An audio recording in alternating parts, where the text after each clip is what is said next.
There are a couple of kinds of inflation. One is the malign kind at the supermarket counter, and that's called inflation. The other is the bull market kind, which on Wall Street we approve of and cheer on. Asset inflation. Right, asset inflation. It's, you know, the world collectively is very, very sanguine with respect to supermarket checkout counter inflation. The bond market is projecting a rate over the next 10 years of about 2.25%. So you were at least paid, from the point of view of handicapping the odds, you were at least paid to imagine an outcome different than that, especially with near invisible yields.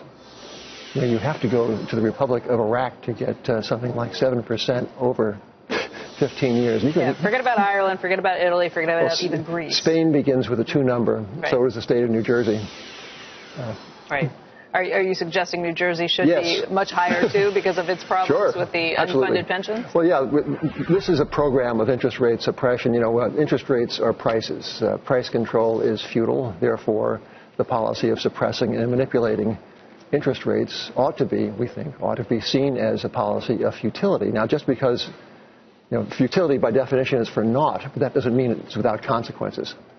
That's my main, you know, my approach to the market is that one ought to be mindful, especially with prices.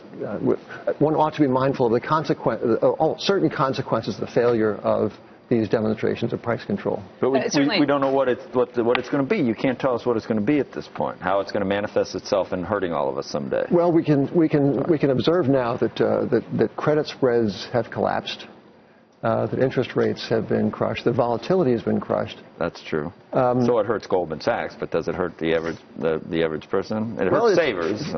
For a time, it's great. It was great in 2004. I mean, it was. Getting into the kind of the professional Wall Street, interesting that the Caxtons and the Paul Tudor Joneses and the other masters of the universe, the global hedge fund people, have been making not one dime over the past several years. And the Wall Street Journal recently wrote their collective obituaries. But all these things seem positive. Right. Well, but what the global macro people need is the end of what the economists are pleased to call financial repression. So it seems to me that their day is coming, and for this they can thank the central bank.